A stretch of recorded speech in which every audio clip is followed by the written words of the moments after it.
All right. What's going on, guys? Ray Yerg's back here with another episode of the Third and Long Pick Six Show.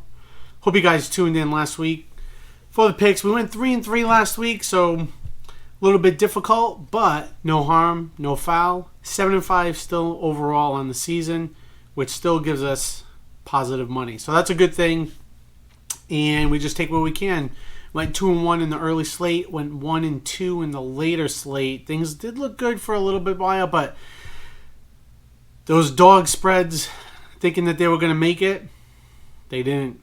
They did not cash in, and the teams with big spreads ended up cashing in. But that's the nature of the beast. That's the nature of the game. What can we do? All we can do is move on. So we move forward. We look back, give a quick recap, seeing what's going on. Some of the games did look pretty good. As I stated, Lions and Washington with the over, putting up a lot of points on both sides of the ball. Lions especially looking good on offense. So that's a positive sign for Jared Goff and the Lions. They looked good the last 2 weeks, just fell short to the Eagles in week 1, but looking good moving forward. So, not much more we can say about that. Bucks, they struggled for a little bit. I actually thought that this game was going to be a lot more towards the Bucks side throughout the whole game, and it was just a nail biter, 3-3 going into the fourth quarter. Brutal, kind of ugly game. Bucks got. I think that the Bucks got lucky. I said that was my favorite pick at -2.5, but I feel like that they just got lucky. With the pick six and some things that happened late, but we take the win. That's the positive. We take the win. Colts and Jags. I said that the over looked really good, but for the Colts to get blown out like that, we'll talk more about that in a few minutes as we get to my NFL looks as to who's good and who's bad. I'll just leave it at that. Cards Raiders, got a lucky one there actually in the over, but win's a win. Kyler Murray, Magic at the end of the fourth quarter. Magic more on the 2-point conversion, and then even again more so in overtime. Looked good, and then the fumble recovery for a touchdown that puts us over. But hey, we take the win. They looked good. Raiders actually looked better in my opinion. It seems like the Raiders just kind of went out of gas, especially being on the defensive side of the ball for so long. They were on the field for just too long in the fourth quarter and at the end of the game. So that's what happened. That's what ended up happening. So what are we going to do? Move on, take the W. And as I said, Seahawks and the Bears, they just could not capitalize on the big spread. Bears looked good for a little while, but Green Bay ended up pulling away. 27-10 victory for the Packers. Thought the Bears looked good at several occasions. Thought they were going to put up more points. They seemed like they were going to, but Packers ended up prevailing. So, with that being said, here's a couple other takeaways that I have throughout week 2. Listen, back to the Colts. They look awful. And I said week after week since the show came out for season 4, Matt Ryan, to me, is just not the answer on the quarterback position. He looks absolutely terrible. The offense looks absolutely terrible. 2 straight weeks, they've looked awful. The Colts coming back against the Ravens in week 1 was just a miracle. And to even just walk away with a tie, it was even more of a miracle. So they really should be 0-2, but they're 0-1-1. They were a trendy Super Bowl favorite. Especially on the book side, but not on my side. Being a Colts fan, if you know anything about me, they just, I've said this time and time again, this whole repetition of, new quarterback. There's just nothing going on. If they drafted a quarterback 3 years ago, they would have been better off. They would have been in a much better situation. They would have had a franchise quarterback, but Matt Ryan is not the answer. We're going to go through the same cycle again, get to the end of the season. Matt Ryan probably won't be there. Frank Reich probably won't be there either, unfortunately. It's too bad for him because he's a good coach, players coach. They love playing for him, but they look terrible for the first 2 games of the season. And to get shut out by the Jags, even though the Jags are an improved team, and I do like them a little bit, but you can't be losing to teams like that. That is just terrible on their part, and they look absolutely awful. Close games. Listen, there was a ton of close games this weekend. A lot of comebacks on both sides of the ball. Tua coming back for the Dolphins. Murray coming back for the Cardinals. It was just non-stop action all week. This is what the NFL is all about. This is why the NFL continues to be king in all aspects, in all sports. What can you ask for? You can't ask for anything better than that. It's just great to see. It really is. It's just great to see. Moving forward, so I was going to come out with the power rankings of what I think this week, but I'm going to hold off this week. I'm going to come back next week with the power rankings and give it 3 full weeks to see what I think and to see where some of my changes are from the preview of my playoff scenarios and who I think is going to win the Super Bowl. And given early, maybe a couple changes, maybe not so many changes, but we'll see as we head after week 3. So I'll give out the power rankings next week. But what I will do is that I will do some, I have some notes here. Teams that I think look absolutely great, teams that are good, and teams that are bad. So moving forward, these are the teams that I think look great and I will love to keep an eye on. Chiefs, obviously, they look tremendous. Offense is potent. As I stated last week, I think that they're better on the offensive side of the ball, even with Tyreek Hill gone. I think they've improved actually on the wide receiver. It opens up the field more, given that Tyreek Hill isn't there. So it gives Mahomes more options and more damage to do things. That's why I like where they're at right now. So, KC looks amazing. Bills coming off a big blowout victory against the Titans last night. They look good. They are completely dominating on both sides of the ball. And I love what Josh Allen's doing, connecting with Stephon Diggs tremendously. Big time last night with 3 touchdowns. I love it. The offense looks great. That's what we like to see. We like to see offense in the NFL. And for Buffalo to keep up with Kansas City, that's the type of game and offense that they need to have. And they need to have that all the time consistently. Granted they played the Titans, who's weaker on the defensive side of the ball than KC, in my opinion.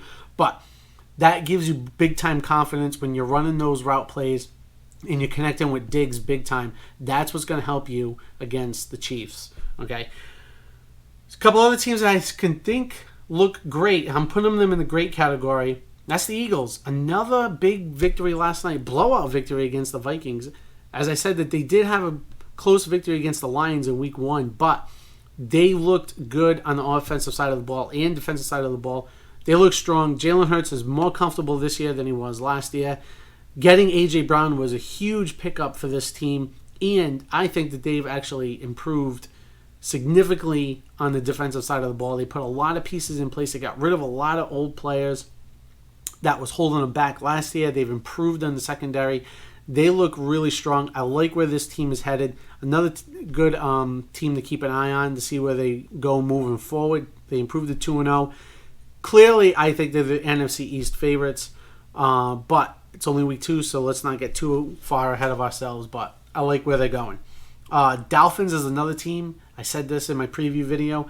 Dolphins, to me, are a playoff team. They're the second best team in the AFC East, and big 2-week-in-a-row victories. Last week, Tua coming off that big comeback victory, 6 touchdowns.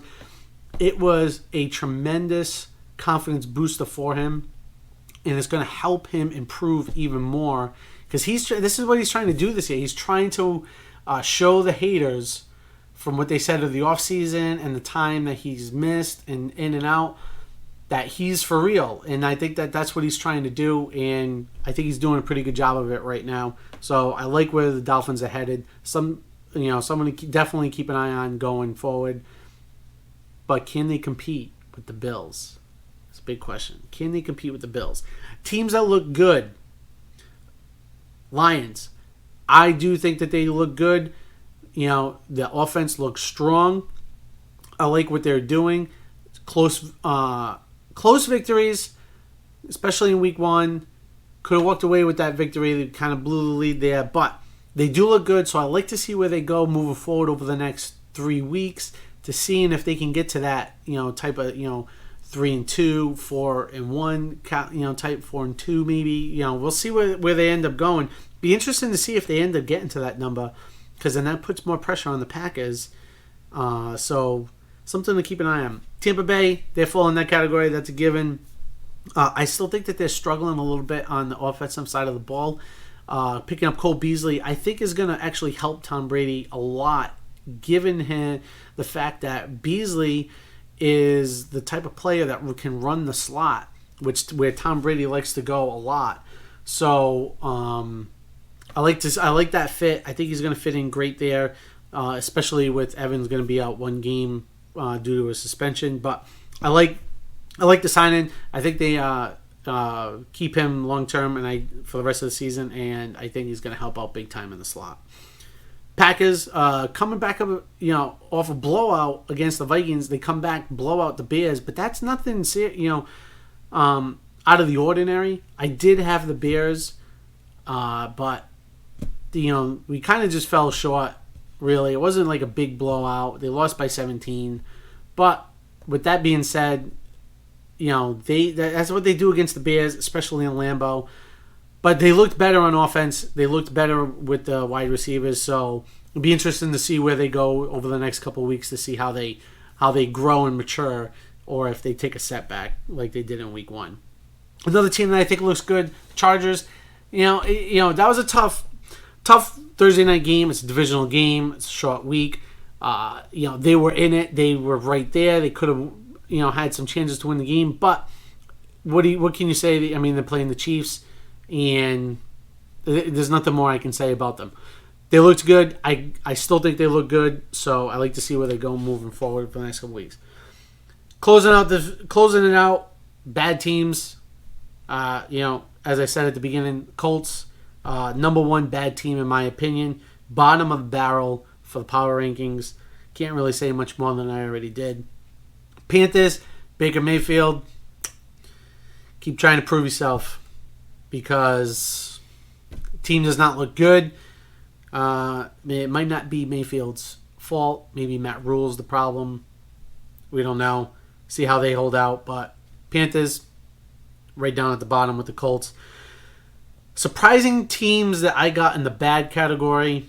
Cincinnati right now to me looks bad. Coming off of a terrible loss again, not being able to move the ball against Dallas. Listen, I said this last week. Dallas's defense is what's going to keep them in the games, and that is exactly what they did this week. It's exactly what they did for most of the game last week against the Buccaneers, but couldn't overcome it. But this is what's going to be crucial for them moving forward until Dak returns. The defense is going to be relied on heavily. That's exactly what happened. That's what got them the victory yesterday. Not to mention, the O-line for the Bengals is atrocious. They need to do something, and they need to do something fast, because Burrow will not last with the offensive line that they got. They just won't. Tennessee, it's going to be interesting to see where they go. I got them in the bad category as well. Passing seems to be a problem. Letting go of Brown, it just does not seem like it was a smart decision, but doesn't seem like they were able to keep him. They're going to be struggling. They are struggling on offense, and you're not going to be able to rely on Derrick Henry. How much will Vrabel let Tannehill play? What is the leash on Tannehill? Because he looked bad, got sacked a lot yesterday, looked lost, not making good throws. Was not the Tannehill that signed the contract that a couple of years ago, and not the same quarterback that got them to where they were, almost getting into the Super Bowl. So I think Tannehill's leash is very short. I don't see him making it past week 6 unless something drastic happens in a change that they're able to get some victories on the board. So that's what I think. Those are my great, good, and bad teams. Power rankings come out next week. Don't forget to follow me on Twitter at @TheRealRayYergs. Also on YouTube, same handle. That's where all my content's going to be. I am live on Twitter right now. So hopefully you were able to join in there. I'm going to be doing a little bit more live videos on Twitter as well, something I used to do a lot last year. So make sure you go and follow me because I'll be on here and there, providing some insight, giving maybe some different kind of picks. But main shows, third and long pick six show debut on Saturday. We'll be back with week 3 picks on Saturday. Recap videos on Tuesday. So don't forget to subscribe. Really appreciate the support. Don't forget to like, retweet, all this stuff, and we'll catch you next week.